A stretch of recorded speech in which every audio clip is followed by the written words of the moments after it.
Good evening students. आज हम लोग उत्तराखंड सीरीज को आगे बढ़ाएंगे। उत्तराखंड में हम लोग परमार वंश को डिस्कस कर रहे थे उत्तराखंड के इतिहास में, और आगे आज हम लोग श्याम शाह तक डिस्कस कर चुके थे। महिपत शाह के बारे में पढ़ेंगे और जानेंगे कि महिपत शाह से क्या क्या इंपॉर्टेंट पॉइंट जो है वो आपके एग्जाम्स के लिए बेहतर हो सकते हैं। देखिए, महिपत शाह जो है, कहा जाता है कि ये श्याम शाह के चाचा थे। ठीक है, महिपत शाह कौन है? श्याम शाह के चाचा हैं, क्योंकि जो राजा श्याम शाह थे उनकी कोई संतान नहीं थी। ठीक, ना कोई पुत्र था ना कोई पुत्री थी, तो इस वजह से जो है श्याम शाह के चाचा महिपत शाह जो है परमार वंश के अगले राजा बनते हैं। महिपत शाह जो हैं ये सबसे ज्यादा उम्र में बनने वाले परमार वंश के राजा थे। मतलब सबसे ज्यादा उम्र में, सबसे ज्यादा उम्र दराज अगर कोई राजा थे जो बने थे तो महिपत शाह थे। इनका समय काल आप देखेंगे कि 1632 से 1635 तक रहता है। बहुत लंबा समय काल इनका नहीं है, ठीक है, 3-4 सालों का समय काल है। लेकिन इसी टाइम पीरियड में जो है इन्होंने गढ़वाल में परमार वंश का जो राज्य है उसको और मजबूत किया था, उसकी सीमाओं में विस्तार भी किया था। ठीक है, महिपत शाह जो है आप देखिए कि लगभग 48 वर्ष की उम्र में राजा बनते हैं। लगभग जो है 48 वर्ष की उम्र में महिपत शाह राजा बनते हैं। यह कहा जाता है कि जब महिपत शाह गद्दी पर बैठते हैं, क्योंकि बहुत शक्तिशाली व्यक्तित्व के ये इंसान है, ठीक, तो जैसे ये गद्दी पर बैठते हैं ये तुरंत जो है अपना समय युद्धों में व्यतीत करना शुरू कर देते हैं। इन्होंने अपने पूरे शासनकाल में 3 से 4 साल के शासनकाल में सिर्फ और सिर्फ युद्ध ही लड़े थे और अपने शत्रुओं पर विजय प्राप्त की थी। अपने शत्रुओं पर लगातार विजय प्राप्त करने के कारण महिपत शाह को आप देखेंगे कि गर्वभंजन की उपाधि दी गई थी। किसकी उपाधि दी गई थी? गर्वभंजन की उपाधि महिपत शाह को दी गई थी। क्यों? क्योंकि इन्होंने अपने शत्रुओं पे लगातार जो है वो विजय हासिल करी थी। ठीक, गर्वभंजन महिपत शाह को कहा जाता था। बहुत सारी चीजें महिपत शाह के बारे में और भी जो एग्जाम के पॉइंट ऑफ व्यू से इंपॉर्टेंट है, हम सबको 1 बाय 1 डिस्कस करेंगे। देखिए आगे और जानते हैं महिपत शाह के बारे में। जैसा कि मैंने आपको बताया था पहले ही, देखिए महिपत शाह का पूरा समय काल जो है वो युद्धों में ही व्यतीत हुआ था, तथा इसे नहीं होगा, इसने अपने बहुत से शत्रुओं को हराया था। ठीक है, Mahipat Shah entire time was spent in war and he defeated many of his enemies. उन्होंने अपने बहुत सारे शत्रुओं को हराया था, और मैंने आपको पहले ही बताया शत्रुओं को हराने के कारण ही उन्हें गर्वभंजन की उपाधि दी गई। देखिए इसमें लिखा भी हुआ है, कौन सा टाइटल दिया गया इन्हें? गर्वभंजन की उपाधि इन्हें दी गई थी महिपत शाह को। ठीक है, आगे देखिए इसमें कहा जा रहा है कि उनकी पत्नी का नाम कर्णावती था, जिन्हें ताराबाई या गढ़वाल की दुर्गावती भी कहा जाता है। इनकी पत्नी का नाम क्या था? रानी कर्णावती। ठीक है, देखिए ये जो दुर्गावती हैं ये दक्षिण भारत में गोंडवाना की रानी हुआ करती थी दुर्गावती। ठीक है, इन्होंने जो है मुगलों के खिलाफ युद्ध लड़ा था, और इसीलिए क्योंकि रानी कर्णावती भी मुगलों के खिलाफ युद्ध लड़ी थी, इसीलिए रानी कर्णावती की तुलना जो है गोंडवाना की दुर्गावती से की जाती है, और इसीलिए उन्हें गढ़वाल का दुर्गावती भी कहा जाता है। अच्छा, रानी कर्णावती के बारे में एक और चीज फेमस है कि इन्हें नागकटी रानी भी कहा जाता है। आगे हम लोग जब रानी कर्णावती डिटेल में पढ़ेंगे तो हम वहां भी जानेंगे, इन्हें नागकटी रानी भी कहा जाता है। कहा जाता है कि जब शाहजहां के सेनापति ने गढ़वाल पर आक्रमण किया था तो रानी कर्णावती ने उनको हराया और सेनापति और मुगल सैनिकों को पकड़ के उनके नाक कान कटवा दिए थे। नाक कान कटवा के उन्हें फिर वापस मुगल दरबार भेज दिया गया था। तो इसीलिए जो है इनका नाम नागकटी रानी के नाम से भी फेमस हुआ था। इन्होंने जो है आप देखेंगे देहरादून में करणपुर नगर की भी स्थापना की थी। इस पॉइंट को भी ध्यान रखिएगा, देहरादून में करणपुर की स्थापना की थी। ठीक है, देहरादून में करणपुर की स्थापना की थी रानी कर्णावती ने। ठीक, आगे चलते हैं और जानते हैं। देखिए आगे इसमें कहा जा रहा है कि महिपत शाह ने 1625 में केशव राय मठ का निर्माण करवाया था। ये हम लोगों ने पहले भी पढ़ा था, श्याम शाह वाले वीडियो में भी हम लोगों ने पढ़ा था कि केशव राय मठ का निर्माण किसके शासनकाल में हो रहा है? श्याम शाह के शासनकाल में हो रहा है। लेकिन केशव राय मठ का निर्माण करवा कौन रहा है? महिपत शाह जो है केशव राय मठ का निर्माण करवा रहे हैं 1625 में। कहां पर करवा रहे हैं? श्रीनगर में। कहां पर हो रहा है? श्रीनगर में हो रहा है। इस बात को भी ध्यान रखिएगा। आगे देखिए, इसने, इससे नहीं है ये, फिर यहां पर थोड़ा सा टाइपिंग मिस्टेक है। इन्होंने ठीक है, इन्होंने तिब्बत पर 3 बार आक्रमण किया तथा रोटी सूची नामक प्रथा की शुरुआत की। ये बहुत इंपॉर्टेंट है, पॉइंट ध्यान रखिएगा कि रोटी सूची नामक व्यवस्था यानी प्रथा की शुरुआत कौन कर रहे हैं? तो महिपत शाह कर रहे हैं। सवाल आता है क्यों? देखिए, इन्होंने तिब्बत पर कई बार आक्रमण किया, 3 बार आक्रमण करते लेकिन असफल होते। लेकिन जब 1632 में 1632 में लोधी रिखोला कौन है? इनके सेनापति हैं, याद रखिएगा। लोधी रिखोला इनके सेनापति हैं। लोधी रिखोला के साथ मिलकर जब ये तिब्बत का अभियान करते हैं तो तिब्बत के द्वापा दुर्ग को जीत लेते हैं। द्वापा दुर्ग को जीत लेते हैं, उस पर विजय प्राप्त कर लेते हैं। ठीक है, और विजय प्राप्त करने के बाद द्वापा दुर्ग का जो प्रशासक है वो बड़थवाल भाइयों को बना दिया जाता है। किसको बना दिया जाता है? बड़थवाल भाइयों को वहां का प्रशासक बना दिया जाता है। ठीक है, अब देखिए थोड़ा और समझने का प्रयास करते हैं। रोटी सूची को हम जान रहे थे। देखिए, जब तिब्बत अभियान हो रहा है, ठीक, तो तिब्बत अभियान के समय क्या था कि जब लड़ाइयां ऊंचे पहाड़ों पर लड़ी जा रही तो वहां बर्फ बहुत पड़ती है, ठंडी बहुत है और लड़ाइयां कई कई दिनों तक चलती थी। तो आपने पढ़ा था सरोला ब्राह्मण प्रथा के बारे में, ठीक है, जिसको मैंने पढ़ाया था कि सरोला ब्राह्मण प्रथा जो है परमार वंश के शासक शुरू करते हैं। और सरोला ब्राह्मण प्रथा में क्या होता है कि इन राजाओं के रसोई घर में जो खाना बनाते हैं वो सरोला जाति के ही ब्राह्मण हुआ करते थे। गढ़वाल के सबसे पुराने ब्राह्मण है सरोला ब्राह्मण। ये परमार वंश के राजाओं के रसोई में खाना बनाया करते थे। ठीक है, और कहा जाता था कि इनके द्वारा बनाया गया भात जो है वो बहुत पवित्र होता था, और उस भात को प्रसाद की तरह सब लोग खाया करते थे।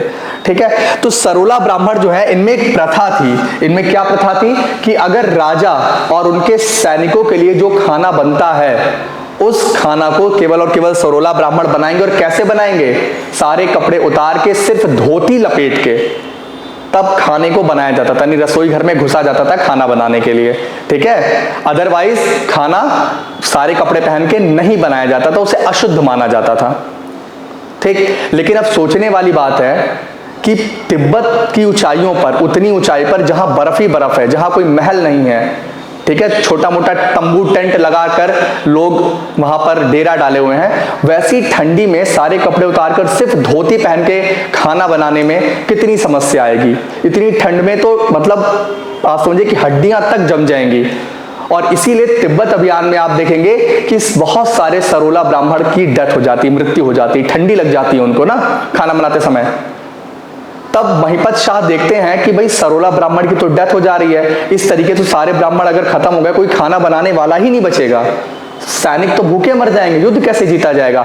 तब महिपत शाह कहते हैं कि भाई जरूरी नहीं है कि अब राजा और उसके सैनिकों के लिए केवल सरोला प्रजाति के ही ब्राह्मण खाना बनाएं, कोई भी दूसरे ब्राह्मण आ सकते हैं, सरोला के साथ साथ दूसरे ब्राह्मण भी रसोई घर में प्रवेश कर सकते हैं और खाना बना सकते हैं। ठीक है ना, लेकिन और ये भी जरूरी नहीं है कि वो धोती पहन के बनाए, वो पूरा कपड़ा पहन के खाना बना सकते हैं। जरूरी नहीं है कि सारे कपड़े उतार के सिर्फ धोती लपेट के खाना बनाना है, सारे कपड़े पहन के अपने आप को बढ़िया से ढक के, ओढ़ के, ठंडी से बच के खाना बनाओ भाई। ठीक है, तो इसे बोलते थे रोटी सूची प्रथा, जो महिपत शाह ने शुरू की थी। अब इसमें यह भी है कि सर रोटी क्यों बोला जा रहा है? रोटी इसलिए बोला जा रहा है क्योंकि यह भी कहा गया कि भाई जो दूसरी जाति के ब्राह्मण आएंगे, यानी सरोला के अलावा दूसरे जो ब्राह्मण आएंगे या दूसरे अगर जैसे क्षत्रिय भी आ रहे हैं खाना बनाने, तो वो भी खाना बनाएं, लेकिन ये सभी चावल नहीं बनाएंगे। नहीं, भात उस समय जो बोला था भात या चावल नहीं बनाएंगे। भात या चावल तो सिर्फ और सिर्फ सरोला ब्राह्मण के हाथों का बनाया हुआ ही खाया जाएगा, क्योंकि वो पवित्र माना जाता था। इसीलिए ये निश्चय किया गया कि सिर्फ रोटी ही बनेगी, बाकी सारा खाने का मटेरियल बनेगा और साथ में रोटी या चपाती बनेगी। जिसको सबके द्वारा खाया जाएगा, उसमें कोई दिक्कत नहीं है। चावल या भात सिर्फ और सिर्फ सरोला ब्राह्मण के हाथों का ही खाया जाएगा, इसलिए जब युद्ध खत्म हो जाएगा वापस महल में चला जाएगा, सरोला ब्राह्मण वहां चावल बनाएंगे तो खाया जाएगा। इसीलिए क्योंकि सिर्फ और सिर्फ रोटी बनाई जा रही थी, इसीलिए इसको रोटी सूची व्यवस्था, रोटी सूची प्रथा नाम दिया गया। इस बात को भी ध्यान रखिएगा, ठीक है। आगे चलते हैं और जानते हैं क्या है।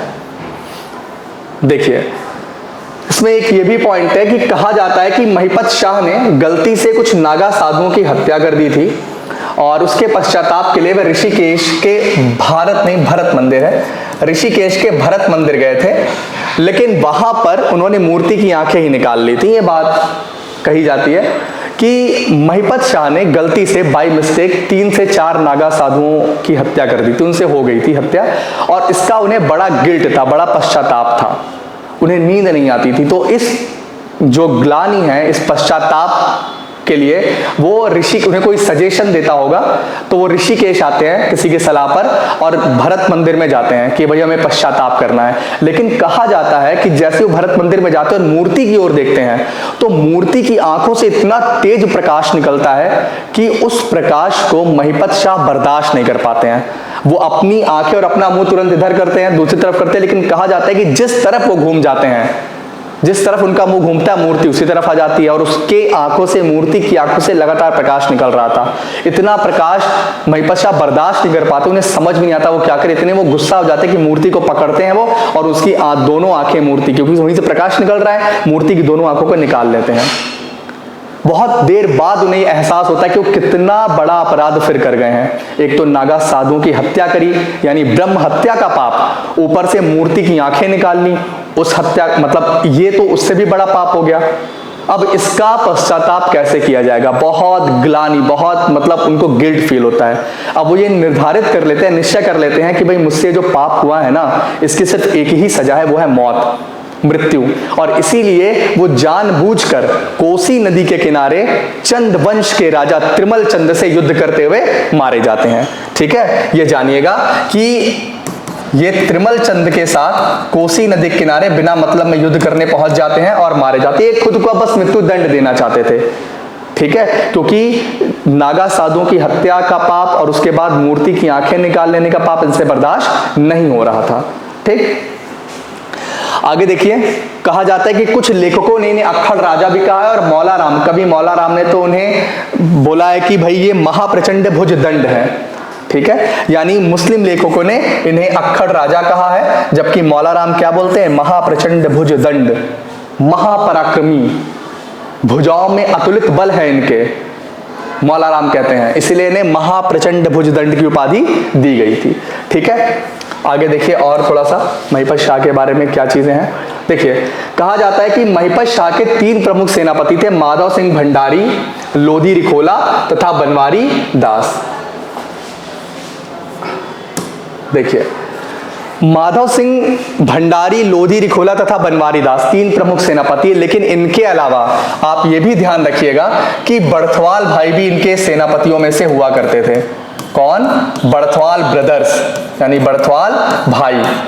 ठीक, 2 बड़थवाल भाई थे, तो बड़थवाल भाई भी जो है इनके प्रमुख सेनापतियों में से हुआ करते थे। इन्हीं बड़थवाल भाइयों को जो है महिपत शाह ने तिब्बत के द्वापा दुर्ग का प्रशासक बनाया था, और वहीं तिब्बत में एक दूसरे युद्ध में इन बड़थवाल भाइयों की मृत्यु हो जाती है। ये बड़थवाल भाई बहुत बड़े तलवारबाज हुआ करते थे उस समय के। कहा जाता है जब ये तलवारबाजी करते थे, तलवार चलाते, तो कोई इनके सामने टिक नहीं सकता था। ठीक है, और आज भी तिब्बत के द्वापा बौद्ध मंदिरों में इनकी तलवारें एज इट इज रखी हुई हैं, इनके शौर्य और वीरता के प्रतीक के रूप में, तिब्बत के द्वापा बौद्ध मंदिरों में। ठीक है, और देखिए माधव सिंह भंडारी की बात करें तो माधव सिंह भंडारी और लोधी रिखोला पे हम अलग से वीडियो बनाएंगे, पूरी डिटेल में उनको जानेंगे, लेकिन अभी जान लीजिए कि माधव सिंह भंडारी को आप देखेंगे तो ये कहा जाता है कि ये सबसे प्रमुख सेनापति थे। किसके? महिपत शाह के सबसे प्रमुख सेनापतियों में से माधव सिंह भंडारी हुआ करते थे, और इन्हें गर्वभंजक की उपाधि दी गई थी। इन्हें गर्वभंजक की उपाधि दी गई थी, ध्यान रखिएगा। ठीक है, महिपत शाह को गर्वभंजन, देखिए कंफ्यूज नहीं होइएगा, महिपत शाह कौन सी उपाधि मिली थी इन्हें? गर्वभंजन की। भंजन है, ना है। और माधव सिंह भंडारी को गर्व भंजक की उपाधि मिली थी, गर्व भंजक का है उसमें, इसमें ना था। दोनों में कंफ्यूज नहीं होना है, ठीक है। तो माधव सिंह भंडारी को गर्व भंजक भी कहा जाता है, और कहा जाता है माधव सिंह भंडारी बहुत ताकतवर और शूरवीर सेनापति थे। इनके बारे में यह कहा जाता है कि माधव सिंह भंडारी को 16वीं शताब्दी का प्रथम इंजीनियर भी कहा जाता है। क्यों? माधव सिंह भंडारी को जो है यह 16वीं शताब्दी का प्रथम इंजीनियर भी कहा जाता है। क्यों कहा जाता है प्रथम इंजीनियर 16वीं शताब्दी का? क्योंकि इन्होंने चंद्रभागा नदी पर पुल बनवाया था। किस नदी पर? चंद्रभागा नदी पर इन्होंने पुल बनवाया था, इसलिए इन्हें 16वीं शताब्दी का प्रथम इंजीनियर भी कहा जाता है माधव सिंह भंडारी को। कहा यह जाता है कि माधव सिंह भंडारी मलेथा गांव टिहरी के निवासी थे। इन्होंने अपने गांव में एक नहर का निर्माण करवाया था, ठीक है, पानी लाने के लिए। चंद्रभागा नदी से अपने गांव तक पानी लाने के लिए एक नहर का निर्माण कराया था, और उस नहर के निर्माण के लिए इन्होंने अपने पुत्र गजे सिंह की भी बलि दी थी, ठीक है। तो माधव सिंह भंडारी और लोधी रिखोला को हम बहुत डिटेल में एक अलग से वीडियो में कवर करेंगे। अभी फिलहाल ये जानिए कि ये प्रमुख सेनापति हैं जिन्हें गर्व भंजक की उपाधि दी गई थी। इन्हें 16वीं शताब्दी का प्रथम इंजीनियर भी कहा जाता है, ठीक है। क्योंकि इन्होंने चंद्रभागा नदी पर पुल बनवाया था। किस नदी पर पुल बनवाया था? इन्होंने पुल बनवाया था चंद्रभागा नदी पर। इन्होंने पुल बनवाया था चंद्रभागा नदी पर, ठीक है। आगे देखिए क्या कहा। अच्छा, दूसरे हैं लोधी रिखोला। देखिए लोधी रिखोला भी बहुत ताकतवर सेनापति हैं, ठीक है।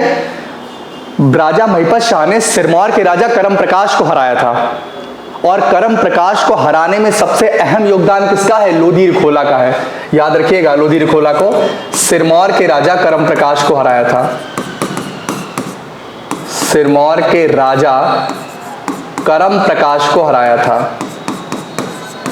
करम प्रकाश को हराया। किसने हराया? लोधी रिखोला ने हराया, ठीक है। और महिपत शाह की जो सत्ता है वो सिरमौर तक इन्होंने फैलाई। तो लोधी रिखोला के बारे में भी हम अलग वीडियो में पढ़ेंगे। बनवारी दास भी इनके प्रमुख सेनापतियों में से एक हैं। चलिए अगला पॉइंट पढ़ते हैं। देखिए अगला पॉइंट क्या कहा जा रहा है। इनके सेनापतियों में बड़थवाल भाइयों का भी नाम प्रमुखता से आता है, ये मैंने आपको पहले ही बताया, जिसमें भीम सिंह बड़थवाल प्रमुख थे। यानी भीम सिंह बड़थवाल बड़े भाई थे, वो प्रमुख थे। महिपत शाह ने बड़थवाल भाइयों को तिब्बत के द्वापा दुर्ग का शासक बनाया था। ये मैंने आपको बताया इससे पहले कि तिब्बत के द्वापा दुर्ग को जीतने के बाद बड़थवाल भाइयों को वहीं का शासक नियुक्त किया जाता है। बड़थवाल भाइयों की मृत्यु तिब्बत के युद्ध में ही हो जाती है, और आप देखेंगे कि द्वापा के बौद्ध मंदिरों